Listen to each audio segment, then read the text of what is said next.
Hello, my name is Busiek. I'd like to welcome guys to my channel. Today we're going to cover the first 12 issues of the original Thunderbolts run that came out in 1997. It was written by Busiek and illustrated by the legendary Mark Bagley. I really love this series. And without further ado, let's jump into these first 12 issues that are a real blast to read. Even though, for me, the series really starts to get a lot of traction and get to be a lot more interesting after around issue 15. That's where I think some of the best stories start to come out. So the first story comes right after the end of Onslaught. The Avengers, Fantastic Four, Iron Man, Thor, they have been all ported away to the Heroes Reborn universe. And so the world is left without an Avengers team. Even though we still have Spider-Man still running around, the New Warriors are still around, the X-Men obviously. So after the destruction of everything that happened during the Onslaught crossover, we have this group, really obscure villain team called the Rat Pack. They're looting, trying to steal technology, trying to steal stuff around New York City. They're confronted by Citizen V. I love this character design of this character. This particular, I'm being super redundant, sorry, but he's such a kick-ass. The design is so kick-ass. I really love it. I really wish they could revamp this character again, because he's so interesting too. Like, his backstory is pretty fascinating. But the thing is, they're confronted by Citizen B and his Thunderbolts. So we have Atlas, Fixer, Meteorite. I was about to say Moonstone, but we have to get into that a little later. Mach 1, Songbird. And one thing that I noticed with Mark Bagley and Meteorite's costume, he struggles. It's very asymmetric in design, and it changes a lot. Like, it must have been a nightmare to draw this for Bagley, because it's not consistent during the whole series. It causes some trouble for him. But most of the series, I really like Mark Bagley's work. Like, it's one of his most emblematic series after New Warriors and Spider-Man. Those are at least my favorite works where Bagley does his art. So they're stopped. The Rat Pack is confronted by this new mysterious team of superheroes. They battled, but the thing is, the Rat Pack are able to scurry away and get away from the Thunderbolts. And what happens is, we discover the Thunderbolts have their home base in like this rundown building, and right off the bat, there's some things weird about the team. Like, we get to see them in their off moments. We start to see something that's going to be a constant during this whole series: the relationship between Mach 1 and Songbird. They're going to be a couple, but something's not right about these guys. Like what you see in the downtime. So what happens is, the Thunderbolts are hot on the trail of the Rat Pack again. They go after him, and the Rat Pack shows off that they have some pretty powerful friends. They have the Wrecking Crew to cover their backs, and this is something that really called my attention, to see the Twin Towers in a comic book during this time. So that was pretty nice to see. So the thing is, obviously, we get a superhero battle. And as this battle takes place, we start to see that these guys, this group of the Thunderbolts, which are supposedly a new superhero team, these are all new guys, new rookies. They know how to work together. Like, they know how to team up, use their powers, combine their powers, and get the upper hand on the Wrecking Crew, who are insanely powerful.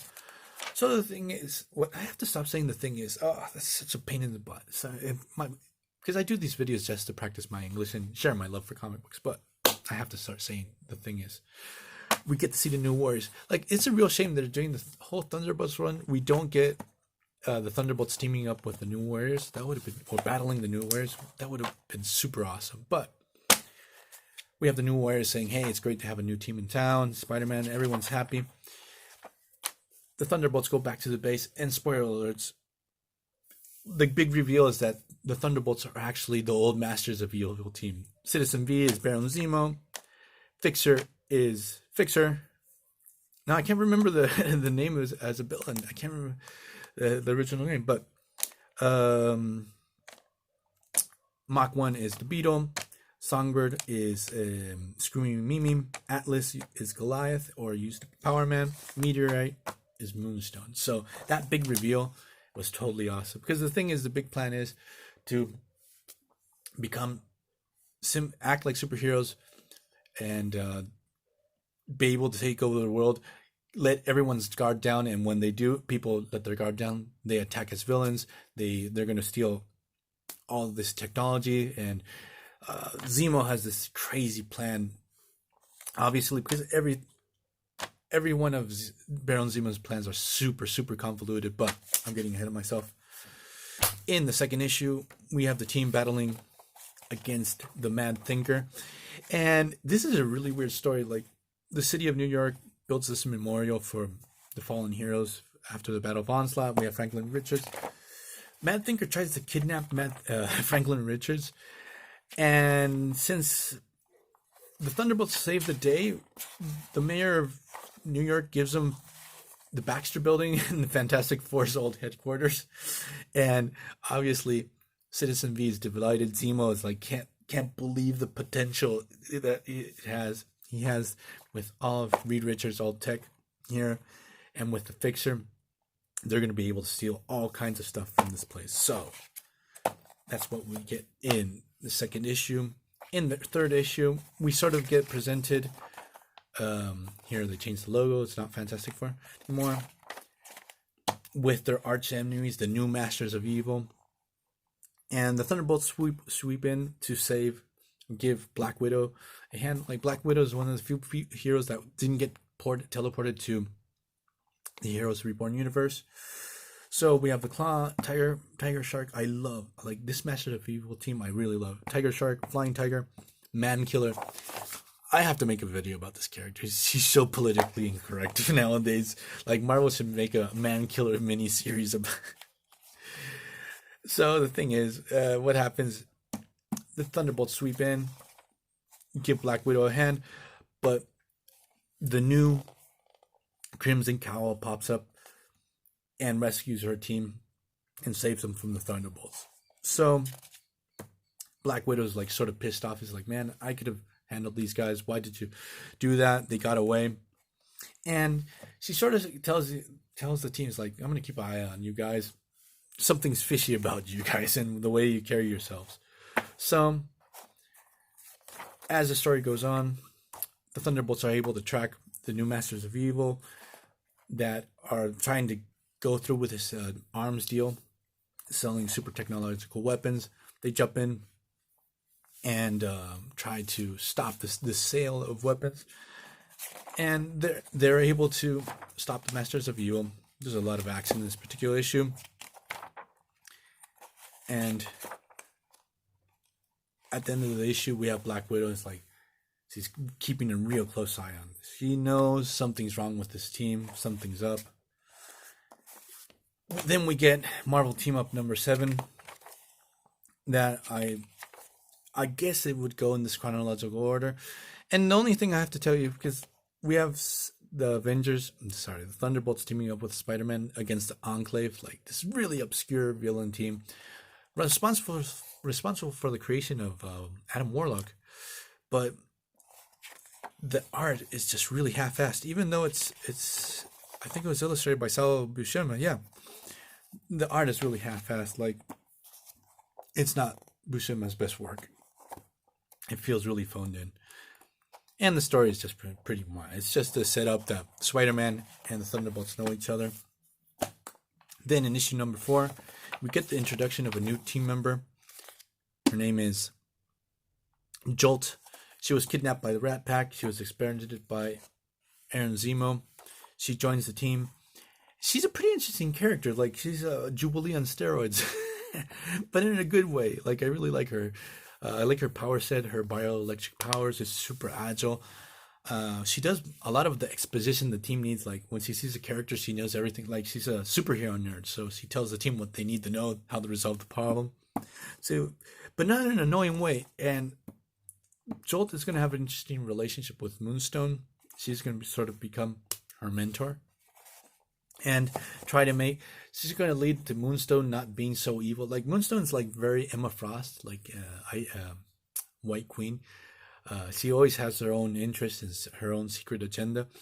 But with Jolt on the team, she's going to try to be a better person, be a like a as I said before, a mentor to her. So, thing is, the Thunderbolts team up with their new friend Jolt to take down Arim Zola. Like, what happens? Like every time the Thunderbolts take down a villain, they secretly Zemo steals all their technology and stuff like that. He always capitalizes on these situations, and Jolt adds a little bit of suspense to the series because she's not aware that these guys are the masters of evil. She thinks these guys are all new heroes. Like, she thinks they're totally awesome. And she can ruin everything for Zemo. So Zemo's not happy to have Jolt on the team. Not at all. So, in this issue, they're able to defeat Aram Zola. Issue number 5. The Thunderbolts are sort of ruffling the feathers of super villains across the Marvel Universe. So, Baron Stroker sends one of these growing man robots to New York City to cause some destruction and give the Thunderbolts a real hard time. This growing man, I've only seen him once. Like, he's really like a minion of a Kang minion, but I've only seen him one time during the Inferno crossover in one of the Avengers tie-ins. So this is like one of those action-oriented issues. We also get the introduction Dallas Riordan. She's like the government liaison to the Thunderbolts. Like, she's gonna handle all the bureaucratic things that superheroes have to do, like Henry Gyrick used to do with the Avengers. So the Thunderbolts are able to defeat Growing Man as the story goes on. Issue number 6. The good thing is, like, up until this point, we have no fillers yet. Like, here's what I tell you about the art. Like, Bagley really struggles. Like, one of Moonstone's boobs looks different. It looks lopsided. So here we have Zemo discussing with Moonstone's, like, Joe's going to fuck up her plans. Things are going to get complicated. Here we have a 3-story arc with this group of villains called the Mortal Elements, that each one represents one of the elements on the periodic table. This story arc goes goes on for 3 issues, where the Mortal Elements actually turn against their own master. And the only really relevant thing about this story is that when the team gets captured, Zemo sort of runs out on them. He's like, no way, I'm getting out of here. And also that Fixer gets killed in the story and comes back as a cyborg. He uses, because Fixer has like technomorph powers. He uses this backpack, but his body gets thrown into this trash dump near his backpack. His backpack actually absorbs his mind and he becomes part of that robot. So, issue number 8, we still have this story going on. It's like one issue too long, but the thing is, we get the development of Fixer turning into this android here. They're able to defeat the Mortal Elements. Issue number 9 is sort of a filler issue, or maybe a standalone. It works, where Black Widow confronts Songbird and Mach 1. She totally knows that these guys are the masters of evil, but she tells them a story about the second lineup of the Avengers that were all ex-villains: Scarlet Witch, Quicksilver, and Hawkeye. That they were able to turn a new lead in life, become heroes seeking redemption. And she gives these Mach 1 and Songbird a wink. It's like, you, out of all the Thunderbolts, you too can seek this redemption too. You can actually become Avengers, become heroes through and through. So it's a good standalone issue, and it's a sort of good, worth the read. Then we have issue number 10. Here we start the 3-story arc where the world discovers, like, the heroes return, the Avengers are back, the Fantastic Four, Captain America, everyone, and the secret is out. S.H.I.E.L.D. realizes that these guys are actually the masters of evil. They try to take them down, and Baron Zemo sets into motion his plans to take over the world with his crazy scheme. Here we have, actually, this is a cool foreshadowing of Hawkeye confronting Moonstone because Hawkeye further down the line is going to become the leader of the team. That's when I really started to really like the series. And in the next 2 issues, we get Zemo using this crazy thing called the biomodem. He's able to control everyone's minds, capture the Avengers. But the thing is, some of the Thunderbolts actually like being superheroes: Moonstone, Atlas, Songbird, and Mach 1, and they rebel against Baron Zemo and try to stop his crazy plans. And like here we can see the battle.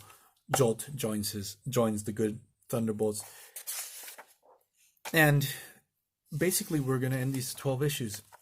Here is where Zemo, as I said before, Atlas, Songbird, Mach 1, Moonstone, Jolt, after defeating and stopping Zemo's evil plans, they keep on going with the Thunderbolts, and the series just gets better and better as the time goes by. So I'm going to leave this video here. I hope you guys liked it. Go back and read these first 12 issues. They're not going to let you down. And see you guys next time. Bye.